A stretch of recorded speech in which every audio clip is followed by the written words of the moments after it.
Hello दोस्तों, क्या हाल चाल है। तो हम लोग आज शुरू करने जा रहे हैं लाइट चैप्टर। और आप लोग भी थोड़ा ध्यान दीजिए। हम जैसा कि कल अगली एक वीडियो बनाए थे कल, जिसमें पूरे प्रॉपर तरीके से बता नहीं पाए थे। इसको थोड़ा जूम आउट करते हैं। यहाँ से देखिए कि जो हम कल वीडियो बनाए थे उसमें बोले थे कि हम कहीं ना कहीं इस वीडियो में, जो अगली वीडियो आने वाली हैं सब, उसमें बहुत तेज़ी से पढ़ाएंगे और आप लोगों को ज़्यादा से ज़्यादा समझाने की कोशिश करेंगे और अपने हाथ से लिख कर समझाएंगे। तो देखिए कि कहीं ना कहीं यह हमने अपने हाथ से ही लिखा है और इस तरह के सवाल को हम आपको बताना चाहते हैं। तो देखिए, ये सवाल है कि लाइट को न्यूटन ने क्या कहा था। लाइट को न्यूटन ने क्या कहा था। ये तो पूरा मिट जा रहा है यार। लाइट को न्यूटन ने क्या कहा था। लाइट को न्यूटन ने कहा था कि लाइट एक है कण। देखिए, कण जो होते हैं, जैसे इस तरह से छोटे छोटे कण के रूप में बोला था कि लाइट जो है एक छोटा छोटा कण है, जो छोटे छोटे बिंदुओं के रूप में, छोटे छोटे कणों के रूप में लाइट है।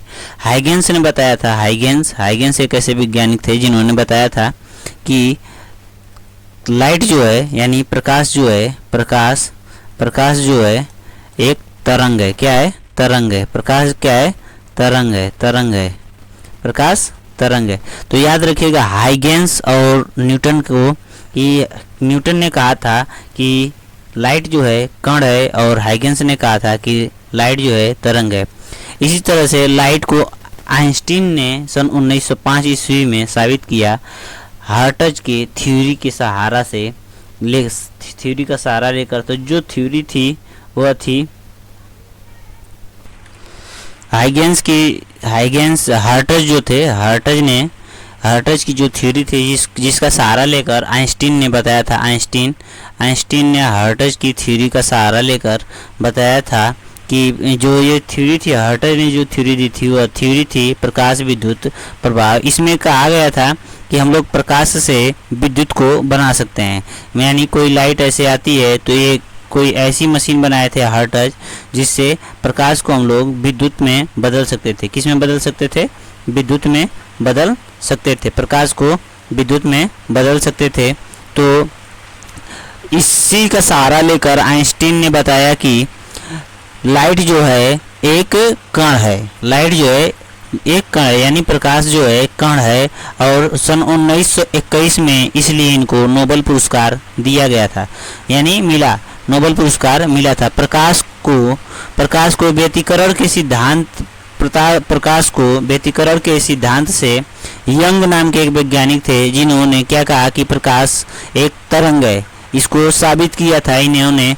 देखिए, शुरू में हाइगेंस ने बस कहा था कि प्रकाश जो है तरंग है, लेकिन साबित किया था यंग ने। क्या किया था? साबित किया था यंग ने कि प्रकाश जो है तरंग है। साबित किया था यंग ने, याद रखिएगा। और रोमर नाम के एक वैज्ञानिक थे, इन्होंने प्रकाश के वेग को मापा था। वो वेग था 3×10⁸ मीटर पर सेकेंड। 3×10⁸ मीटर पर सेकेंड। आगे देखिए,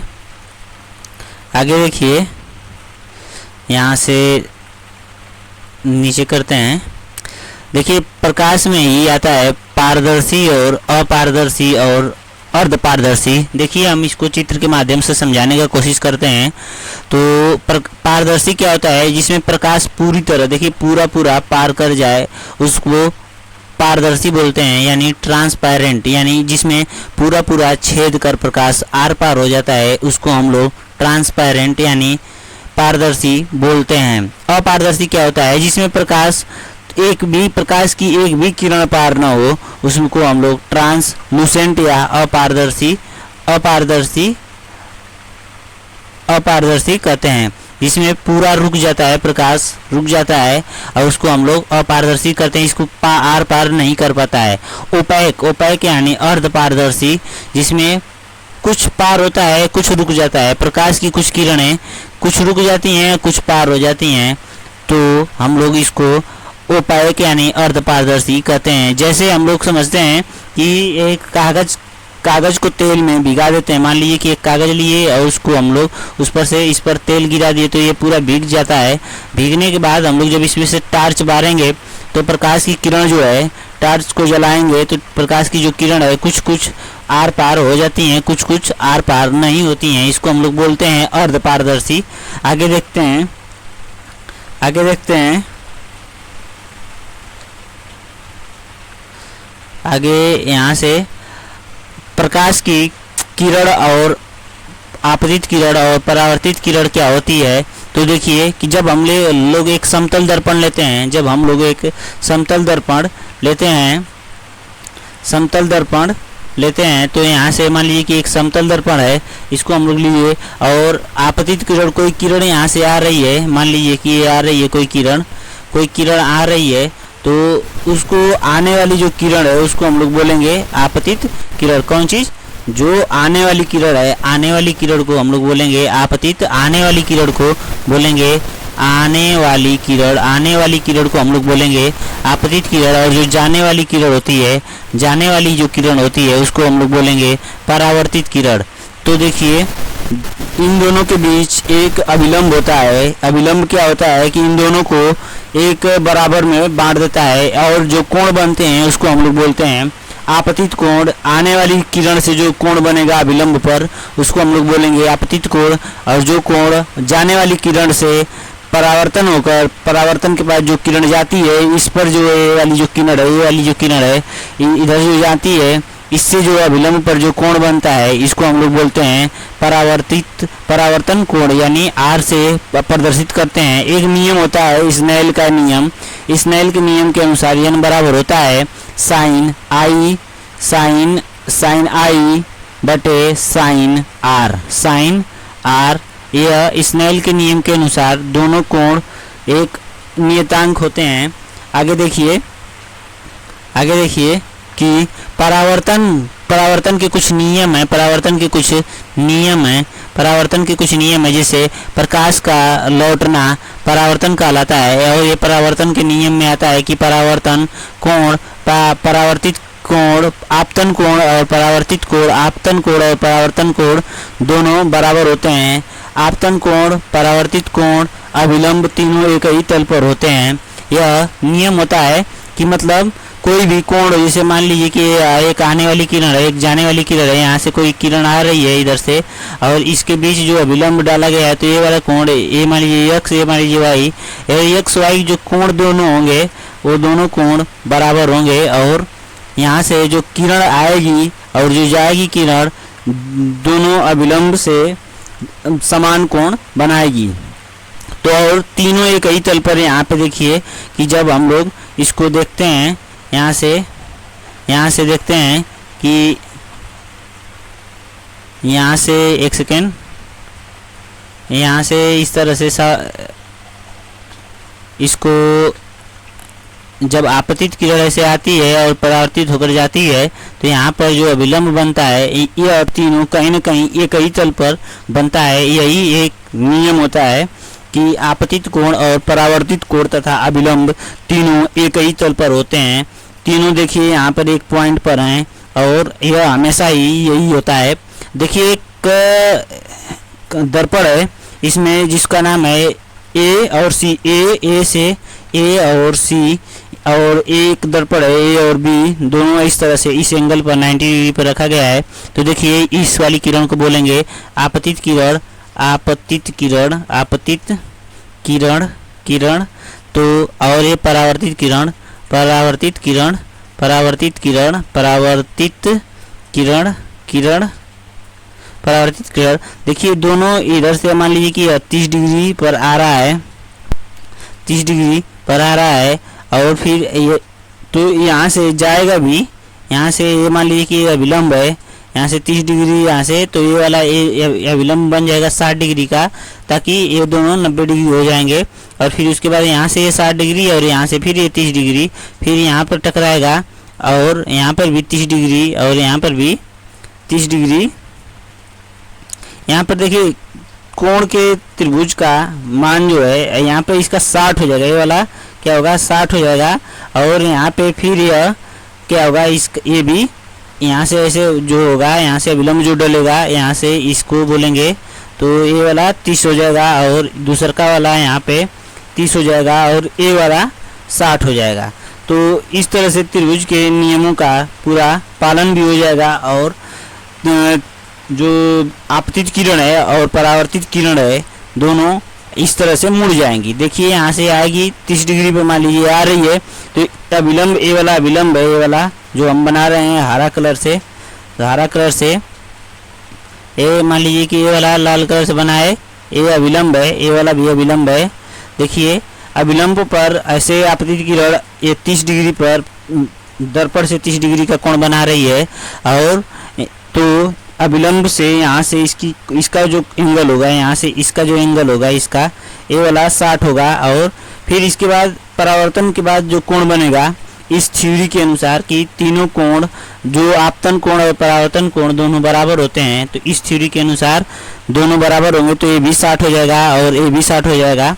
तो यहाँ से ऐसे इसको सेटिस्फाई करते जाएंगे, फिर यहाँ पर 30 होगा, फिर यहाँ पे वाला एक गणित का नियम होता है, आप लोग पढ़े होंगे कि जब इस तरह से दो कोण बनते, जब पैरेलल लाइन होती है इस तरह से कोण बनता है तो ए वाला कोण और ए वाला कोण दोनों बराबर होते हैं।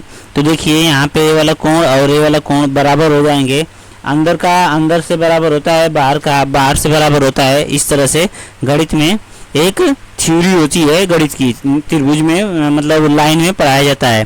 तो इस तरह से इसको पूछता है कि एंगल कैसे कैसे निकाल सकते हैं, तो इस तरह से हम लोग निकाल सकते हैं। पहले एक का मालूम रहेगा, दूसरे वाले का निकाल लेंगे।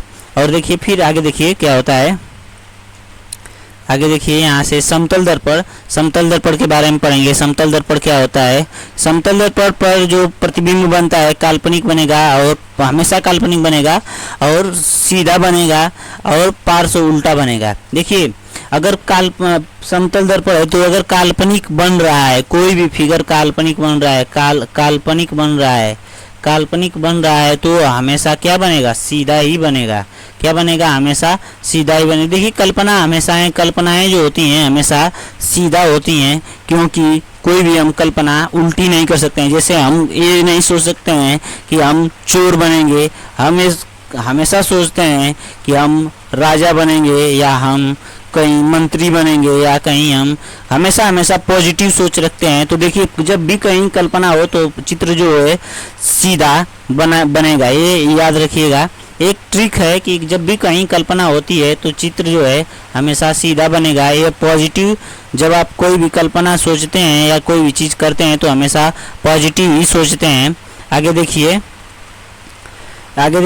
इसी में आगे देखिए कि किसी समतल दर्पण में प्रतिबिंबों की संख्याएं जो होती हैं, किसी समतल दर्पण में प्रतिबिंबों की जो संख्या होती है वो क्या होती है, विषम होती है। किसी समतल दर्पण में प्रतिबिंबों की जो संख्या होती है क्या होती है, विषम होती है। किसी समतल दर्पण में प्रतिबिंबों की संख्या जो होती है विषम होती है। वह इस फार्मूले से हम लोग पता कर सकते हैं। देखिए जब हम लोग इस फार्मूले को लिखेंगे कहीं किसी भी समतल दर्पण, मान लीजिए कि यहाँ से समतल दर्पण रखा गया है, कोई भी मान लीजिए कि एक ये समतल दर्पण है और यहाँ से एक यहाँ पे समतल दर्पण है और यहाँ पे कोई ऑब्जेक्ट है या कोई आदमी खड़ा है, तो पूछता है कि यहाँ से इसका एंगल, मान लीजिए कि यहाँ से अगर दे दिया 30 डिग्री, तो हम लोग निकाल सकते हैं कि इसमें कितने दर्पण बनेंगे, कितने चित्र बनेंगे यानी प्रतिबिंब बनेंगे, कितने प्रतिबिंब बनेंगे। तो इस पर रखेंगे 360/30, इसको काटेंगे तो 12 यानी 36 यानी 12। जब भी बनेगा तो ये विषम बनेगा। देखिए यहाँ पे 12 बन रहा है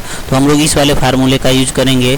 तो यहाँ से 360/30 - 1 का यूज करके हम लोग यहाँ से इसको काटेंगे तो ये बनेगा 12 - 1 = 11 चित्र बन जाएंगे। तो इस तरह से हमेशा याद रखिएगा कि कभी भी जो चित्र बनता है समतल दर्पण, दो दर्पणों को एक साथ रखने पर कभी भी जो चित्र बनता है वो हमेशा विषम ही होता है। क्या होता है, हमेशा विषम ही होता है। और कभी भी चित्र हमेशा विषम ही होता है, इसको याद रखिएगा। याद रखिएगा। आगे देखिए, आगे देखिए कि समतल दर्पण पर, समतल दर्पण पर, समतल दर्पण जो होता है, समतल दर्पण पर थीटा डिग्री कोण से घूमने पर किरण जो होती है 2 थीटा मुड़ जाती है। यानी कभी भी हम लोग अगर समतल दर्पण पर थीटा डिग्री घूम रहे हैं, कोई भी एक एंगल घूम रहे हैं, तो जितना घूमेंगे किरण जो है, जो परावर्तित किरण होगी वह 2 थीटा घूम जाएगी। ये अगला देखिए कि यदि कोई व्यक्ति समतल दर्पण पर दर्पण की ओर भी वेग से दौड़ रहा है तो प्रतिबिंब में 2v वेग से दौड़ता हुआ प्रतीत होता है। ये नहीं कि उसमें भी दौड़ता है, आपको लगेगा कि वह उसके आपके दुगने वेग से दौड़ रहा है। जैसे हम मान लीजिए कि यहाँ पे ये मान लीजिए कि यहाँ पे हम लोग कोई दर्पण रखे हैं और यहाँ पे कोई दर्पण है, यहाँ पे समतल दर्पण है और यहाँ से ये कोई रास्ता है और यहाँ से मुन्ना भैया दौड़ते हुए जा रहे हैं इधर को। तो अगर ये भी वेग से जा रहे हैं तो इस दर्पण में जब ये अपने आप को देखेंगे तो इनका वेग इनको ही लगेगा कि यह 2v वेग से दौड़ रहे हैं, मतलब अपने वेग से दुगना दौड़ रहे हैं। इसका यही मतलब है कि जब भी कोई व्यक्ति समतल दर्पण, यानी कोई समतल दर्पण है कि के सामने इस तरह से, मान लीजिए समतल दर्पण है और यहाँ पर कोई आदमी इस तरह से, या कोई गाड़ी ही मान लीजिए, कोई गाड़ी ले लीजिए, यहाँ से कोई गाड़ी चल रही है और यह भी वेग से चल रही है, तो इस दर्पण में जब आप लोग देखेंगे तो आपको लगेगा कि 2v वेग से चल रही है। इस दर्पण में जब आप देखेंगे अंदर की तरफ जो शीशा होता है या दर्पण होता है उसमें जब आप देखेंगे तो आपको लगेगा कि 2v वेग से दौड़ रही है। और यह ऐसा होता है, आप लोग ये एक्सपेरिमेंट कर सकते हैं घर पर या कहीं पर सामने चलकर या दौड़कर, आपको लगेगा कि सही में यह सही हो रहा है। यह भौतिक विज्ञान है, इसमें सही होता ही है। जो सही है उसी को भौतिक वैज्ञानिकों ने लिखा है और बताया है। देखिए पेरिस्कोप एक डिवाइस होती है जो समुद्र में, जो हमारे नेवी के जवान होते हैं, नेवी के जो जवान होते हैं वो लोग प्रयोग करते हैं। यह एक ऐसी डिवाइस होती है जो दुश्मन को पता करने में कि दुश्मन कहाँ है और कितनी दूर पर है, उसको, मान लीजिए कि ये समुद्र है, मान लीजिए कि यह समुद्र है और यह समुद्र का पानी है, यहाँ पर समुद्र का ये पानी है और हमारी सबमरीन, मान लीजिए कोई सबमरीन है यहाँ पे अंदर इस तरह से डूबी हुई है। तो हम लोग क्या करते हैं, इस पेरिस्कोप का यूज करके, अगर मान लीजिए कि कोई दुश्मन यहाँ पर है, कोई दुश्मन, मान लीजिए कोई दुश्मन यहाँ पर है, देखिए यहाँ पे मान लीजिए कि कोई दुश्मन यहाँ पे है और अपना तांडव कर रहा है या कोई बम फेंक रहा है, कोई ऐसे बम फेंक रहा है, तो हम निकल के तो देख नहीं सकते हैं। यहाँ से देखेंगे जब भी कि कोई दुश्मन आ तो नहीं रहा, तो हम लोग अंदर से ही देखना चाहेंगे कि ये कैसे पता करेंगे। तो ये पेरिस्कोप एक डिवाइस होती है जिससे हम लोग पता कर सकते हैं। यहाँ से इस पेरिस्कोप को ऐसे निकालेंगे, देखिए यहाँ से इस पेरिस्कोप को ऐसे हल्का सा निकालेंगे इस तरह से, और यहाँ पे हम लोग अपनी सबमरीन इस पानी के अंदर ही, यहाँ पे ये वाली सबमरीन जो है, ये वाली सबमरीन यहाँ पे उठा के, यहाँ से रुकिए एक सेकेंड, यहाँ से ये वाली सबमरीन यहाँ से उठा के ये यहाँ पे आ जाएगी और हम लोग उस दुश्मन को देख लेंगे कि मतलब ये दुश्मन कहाँ पे है। सबमरीन यहाँ पे आ गई तो हम लोग यहाँ से देखेंगे कि ये दुश्मन आगे आ रहा है और हल्का सा ही निकलेगा समुद्र में, तो इस दुश्मन को पता भी नहीं चलेगा और इससे हम लोग पता कर सकते हैं। देखिए इसमें एक मतलब दर्पण लगा होता है जिसको हम लोग बोलते हैं समतल दर्पण। यहाँ पे देखिए, यहाँ पे लगा होता है, यहाँ पे और यहाँ पे लगा होता है। यह 45 डिग्री के एंगल पे, 45 डिग्री के एंगल पे लगा होता है। कितने डिग्री के एंगल पे? 45 डिग्री के एंगल पे, 45 डिग्री के एंगल पे लगा होता है। और यह दोनों मतलब समानांतर लगे होते हैं, मतलब ऐसे ही, यह 45 डिग्री पे यहाँ पे, ये 45 डिग्री पे यहाँ पे। तो देखिए यहाँ पे लिखा है कि समतल दर्पण का प्रयोग किया जाता है किसमें? पेरिस्कोप में। बंकर में जब सिपाही होते हैं सिपाही लोग जो दुश्मनों को देखने के लिए प्रयोग करते हैं, प्रयोग यहाँ पे भूल गए हैं, प्रयोग करते हैं, दोनों समतल दर्पण 45 डिग्री के एंगल पर होते हैं। तो याद रखिएगा कि समुद्र में भी और बंकर जैसे जब हम लोग गुफाओं में छुपे होते हैं और इस तरह से गुफाएं होती हैं मान लीजिए, और ये ज़मीन है ऊपर, यहाँ से हमको देखना है कि कोई दुश्मन आ तो नहीं रहा है, तो छेद में से ऐसे इस पेरिस्कोप को डालकर देख सकते हैं। दूर यहाँ पे देखिए एक होता है बहुरूपदर्शी, यह मेला वाला में प्रयोग आता है, मेले में देखने को मिलता है, मेला में देखने को मिलता है।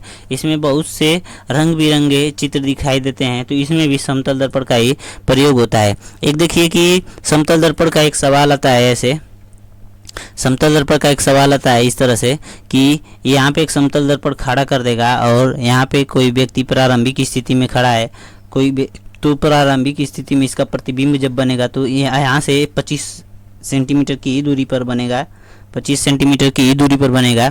जब अंतिम स्थिति मान लीजिए कि यहाँ से चलकर यहाँ पर आ गया, यहाँ इस बिंदु से यहाँ पर आ गया, मतलब ए पॉइंट से या बी पॉइंट पर आ गया, तो इसका प्रतिबिंब भी ए डैश से बी डैश पर आ जाएगा।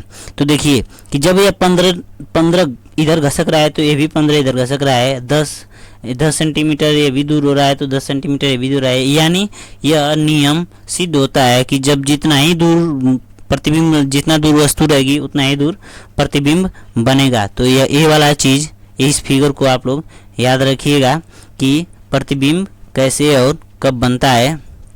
आगे देखिए कि गोलीय दर्पण क्या होता है। गोलीय दर्पण में एक गोले जैसे आकृति होती है, इसको हम लोग बीच से कभी काट देते हैं और कभी यहाँ से छोड़ देते हैं।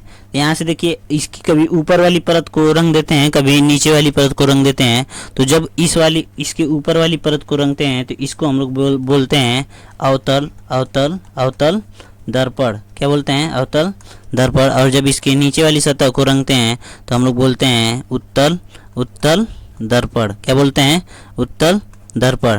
तो इस चीज़ में यहाँ से जो इसका केंद्र होता है, इस पूरे गोलीय दर्पण का ये जो केंद्र होता है, इसको हम यहाँ से इसकी दूरी को हम लोग बोलते हैं। ये तो आप जानते ही होंगे कि इस केंद्र से परिधि तक की दूरी को हम लोग त्रिज्या बोलते हैं। तो इसको गोलीय दर्पण के त्रिज्या को हम लोग बस बोलते हैं वक्रता त्रिज्या। और यहाँ से इसके जहाँ पर किरणें मिलती हैं या मिलती हुई प्रतीत होती हैं यहाँ से इस तरह से, तो यहाँ पर भी एक पॉइंट होता है एफ, इसको हम लोग बोलते हैं फोकस दूरी। और ये वाला जो पॉइंट होता है इसको हम लोग बोलते हैं पोल यानी ध्रुव। ये तो याद रखिएगा। और एक ये जो बीच से गुजरती हुई रेखा होती है, जो बीच से गुजरती हुई ये वाली जो रेखा है, इसको हम लोग बोलते हैं प्रधान अक्ष।